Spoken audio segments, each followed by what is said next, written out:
Bonsoir à tous, ravi d'être avec vous dans cette nouvelle édition du 1945 sur TITV. Mesdames, Messieurs, voici les titres de l'actualité. À 5 nouveaux partis politiques au CNCP, ils s'engagent dès aujourd'hui à se soumettre au texte du cadre national de concertation de partis politiques par la signature du protocole d'accord, détail assure. Crise énergétique au Tchad, pas d'avancée notoire, le courant se fait de plus en plus rare, en terminant en plus du taux de couverture faible. On en parle avec notre invité dans un instant. C'est tout pour les titres, mesdames, messieurs. Bonsoir, bienvenue à tous.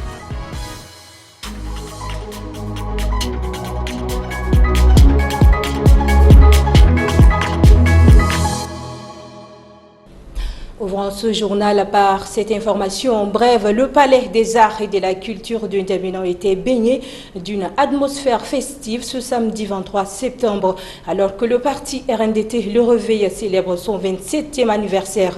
Sur les thèmes 27 ans au service d'une nation en quête d'unité, cet événement a attiré des membres du parti, des dignitaires politiques ainsi que des citoyens engagés venus de tout le pays pour célébrer cet important jalon. Restons toujours en politique. Le cadre national de concertation des partis politiques s'agrandit. Il vient d'accueillir ce samedi 5 nouveaux partis. La cérémonie de signature de protocole d'accord a lieu au sein de la dite organisation. Bekoutou Junior et Boyoum Krios y étaient pour le compte du Tchad Info. Suivez. Ce sont les partis Alliance à la base pour le changement au Tchad, le Rassemblement des ruralistes pour l'émergence, Al-Amal pour la réforme et le changement, l'Union pour la démocratie, le développement et la justice du Tchad et le parti La Renaissance du Tchad qui ont, à travers cette cérémonie, rejoint le cadre national de concertation des partis politiques ce samedi. Avec leur ceinture, le cadre national de concertation des partis politiques regroupe désormais 207 partis politiques. Malgré cela, il reste encore beaucoup de partis qui hésitent ou sont réticents. À ces derniers, le coordonnateur du cadre dit ceci. Cela ne veut pas dire que nous cheminons vers une pensée unique. Non. Ce n'est pas de ça qu'il s'agit. Mais c'est d'avoir un cadre où chacun librement va exprimer son opinion, va confronter ses idées à celles des autres pour que la lumière puisse donc jaillir. Et cette lumière qui doit jaillir, c'est l'orientation de notre pays vers la paix sociale, vers la paix politique, pour que les jalons d'un développement soient enfin posés. Très satisfait de son entrée dans ce cadre, le président du parti La Renaissance du Tchad expose ses motivations et rassure que cette ceinture ne le détourne en aucun cas de leur idéologie. C'est pour retrouver la grande famille politique tchadienne, bien évidemment, pour voir ensemble le problème qui mine la scène politique tchadienne et le problème qui mine le développement de notre pays. Nous sommes venus nous adhérer à ce cadre, non pour accepter l'idéologie, n'est-ce pas, de tous les partis, les 208 partis, non. Nous avons notre propre idéologie qui est là. Fidèle à ses ambitions d'assainir la sphère politique tchadienne, le cadre national de concertation des partis politiques espère recevoir dans les prochains jours d'autres partis politiques. Mais déjà, des ateliers de formation sont prévus pour mieux finir le processus de transition phase 2. Pas de courant, c'est ce qu'on entend souvent de la bouche des N'Djaménois. La crise énergétique s'enracine un peu plus chaque jour. Les activités sont aux arrêts et la population ne croit plus aux multiples promesses du gouvernement pour des solutions durables à la crise. Justine Alatar nous en dit plus. La crise énergétique, un mal que les Tchadiens ont toujours connu. Mais ce dernier temps, la situation va de mal en pis. La ville de N'Djamena fait face à une obscurité accentuée paralysant toutes les activités dépendantes de l'électricité. Malgré les promesses répétées d'une solution définitive à la crise énergétique, les engagements restent lettres mortes, laissant la population perplexe quant à l'utilité des poteaux et des câbles électriques qui pilonnent les quartiers de la capitale. Le président de transition a promis tripler la capacité de la Société nationale d'électricité SNE en 2023, mais depuis lors, l'attente se fait longue. En mai dernier, un général de division a été nommé directeur général de la SNE et les mesures prises telles que la suspension de la prise en charge des entités étatiques qualifiées de gros consommateurs d'électricité n'ont pas encore porté leurs fruits. En novembre 2022, le ministre en charge des hydrocarbures Njarasom Lebe Madjel a relevé que le Tchad est le seul pays au monde à utiliser à 100% du gasoil pour produire de l'électricité.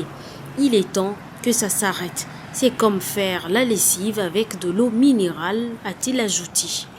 En raison du manque d'électricité, de nombreux citoyens se tournent vers des alternatives telles que l'énergie solaire.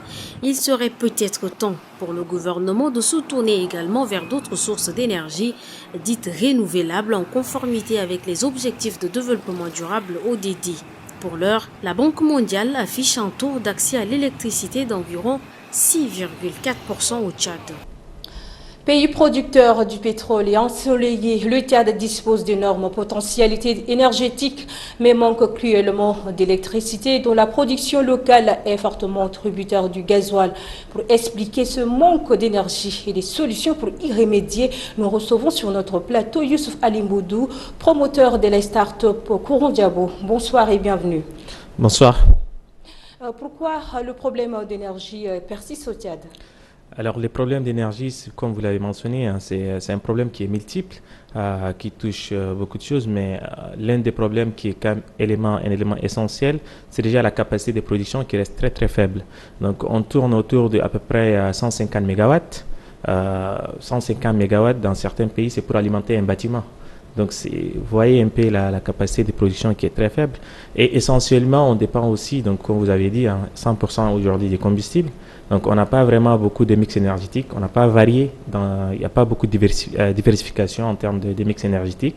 En troisième lieu, ce qu'on peut mentionner, c'est aussi, puisqu'on dépend essentiellement des combustibles, donc on utilise des groupes électrogènes. Et donc, plus la ville agrandit, donc avec des capacités très limitées, avec des groupes électrogènes, ça reste un problème. Mais il ne faut pas oublier aussi la ville s'agrandit, donc la population s'agrandit. À un moment donné, on était à 10 millions de la population. Aujourd'hui, on passe à peu près à 18 millions. Donc, ce qui veut dire qu'il y a aussi la demande qui est croissante. Si on calcule rien que dans certaines années, la demande d'électricité s'accroît en fait de 10% par an. Mais de l'autre côté, la capacité de production n'augmente pas. Donc, on aura beaucoup de demandes, mais la production reste inchangée en fait. Ça, c'est l'un des problèmes un peu majeurs. Vu que la capacité est minime, quelles sont les solutions ? Alors, vous l'avez déjà dit, donc dans mon introduction, c'est déjà aussi, donc on a beaucoup de potentialités. Par exemple, le solaire, ça peut être une solution parce que le Tchad est un pays ensoleillé. Effectivement, on reçoit du soleil à peu près 2000 à 3000 heures donc d'ensoleillement par an. On a une capacité de production quand même qui est aussi énorme en termes de solaire sur toute l'étendue du territoire. On a aussi un peu l'éolien qu'on a essayé un peu, donc le gouvernement a essayé d'exploiter un peu celui d'Amdiaras, mais quand même on dépend aujourd'hui 98% et plus de la production sur ce qu'on appelle vraiment des combustibles donc nocifs, donc du gasoil. Aujourd'hui, je pense qu'il faudrait varier donc les sources d'énergie, notamment miser sur le solaire. Développer aussi l'éolienne, donc aller vers des mix énergétiques, voire exploiter en fait les potentialités de l'ensemble du territoire du Tchad. Alors que conseillez-vous à ces commerçants ? Alors c'est d'orienter un peu vers des solaires parce qu'aujourd'hui il y a des kits solaires. Par exemple pour des petits commerçants on a essayé de faire les calculs. Comme ils sont là, ils doivent travailler la nuit, ils sont obligés d'utiliser par exemple des lampes à piles de basse qualité. Et on a fait sur 5 ans, ils dépensent à peu près 500 000 francs CFA sur l'achat des lampes et des piles, ce qui impacte vraiment leur activité économique. On a introduit des solutions, par exemple sur les 5 ans, au lieu de dépenser 500 000, ils peuvent économiser à peu près 900 et quelques mille, 400 et quelques mille francs. Donc avec un kit de 25 000 francs, ils ont accès à l'énergie pendant 5 ans justement pour éclairer leurs activités la nuit et pour travailler. Donc moi je pense que le solaire, ça peut être une des solutions. Mais après pour certaines entreprises de grande taille, ils ne peuvent pas uniquement compter sur le solaire. Donc de toute façon, on a besoin que le taux d'accès à l'énergie augmente un peu. À un moment donné, aujourd'hui, les gens ne se rendent pas compte quand même le taux a augmenté à un moment donné. Donc avant, on était à 6,4. Aujourd'hui, on est à peu près à 11,4%. Ce qui veut dire qu'on a une légère augmentation, mais on reste quand même les derniers en Afrique jusqu'à aujourd'hui. Merci d'avoir répondu à nos questions. Le président du Parti socialiste sans frontières, Dilo Dero, a affronté l'ancien activiste Makaïla Ngebla lors d'une émission face à face. Les deux hommes ont débattu sur le déroulement de la transition en cours. Ils ont répondu à plusieurs questions d'Adoumadi Assent, notamment sur l'ordonnance qui restreint la liberté politique. Voici un extrait, suivez. Tout l'espace de liberté est fermé. Aujourd'hui, aucun parti politique sérieux ne peut organiser ni une marche, ni un meeting, ni c'est pas une activité importante qui va réunir des centaines de gens. Vous avez vu l'ordonnance sur les attroupements qui interdit même des regroupements de petite taille, 10 personnes, 20 personnes. Par là, un simple chef d'unité militaire peut venir vous tuer. Cette ordonnance, certainement, a fait couler beaucoup d'encre et de salive au sein de l'opinion nationale et internationale. Donnons-nous encore la chance de convaincre les chefs de l'État à faire en sorte que cette ordonnance qui fait obstruction à la société civile de participer ou bien à l'opposition puisse être quand même modifiée et permettant à cette opposition tchadienne et à la société civile de participer, ne serait-ce que pour le reste de la tension. Ça va peut-être permettre au chef de l'État d'inscrire cela dans un de ces actes qu'il va peut-être poser dans la phase 2 de la tension. 3 jeunes filles ont reçu les prix des meilleurs athlètes lors d'une compétition de détection organisée du 22 au 23 septembre. C'est l'initiative de l'association Al-Nadia et la Fédération tchadienne d'athlétisme. Objectif, repérer des futures championnes pour les compétitions internationales. Plus de détails avec Judith Kamtar et Aliou Thiam. 9h35, le coup d'envoi est donné. Des jeunes athlètes se lancent dans la course au titre. Ils se disputent les podiums de 400 mètres, 300 mètres, etc. À l'arrivée de cette session de détection, 3 prix ont été décernés aux meilleurs. Le centre de Farsha vient en 3e position avec 2 médailles en or, 1 en argent et 1 en bronze. Le centre de Walia, 2e avec 2 médailles en or, 4 en argent et 1 en bronze. Et enfin, le centre Al-Nadia vient en tête avec 4 médailles en or, 3 en argent et 2 en bronze. Objectif, repérer les futurs champions. Le sport chez les jeunes filles, cela nous a tenu en cœur parce que depuis presque une décennie, l'athlète féminin n'existe pas dans l'international. Donc on a voulu à ce que le centre lance une activité de détection des jeunes filles.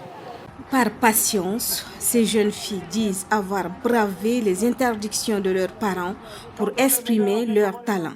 Et enfin, de forger le rêve d'être la médaillée d'or aux Jeux de la francophonie Kaltouma Nadina. Selon moi, je peux dire oui, nous avons un conseil pour eux, mais certains parents ne laissent pas leurs filles venir au terrain, c'est pas du tout gentil. Si ta fille pratique l'e-sport, c'est très bien. Aujourd'hui, nos camarades sont là, ils sont en train de prendre la médaille, c'est très bon. Si ta fille gagne une médaille, tu serais contente. Donc je demande aux parents de laisser leurs filles de venir pratiquer l'e-sport. On ne sait pas l'avenir. Notre pays, le Tchad, est vachement riche. On doit gagner beaucoup de médailles pour notre pays, le Tchad. Ce sont 150 filles des centres de Walia, Farsha, Al-Nadia, Koundoul et Union qui ont pris part à cette compétition. La valorisation de la pratique du sport chez les jeunes filles, un projet qui permet de sélectionner les meilleurs athlètes pour compétir à l'international dans l'avenir. C'est tout pour cette édition, mesdames, messieurs. Merci de l'avoir suivi. Bonne suite des programmes sur Tchad Info TV. Au revoir.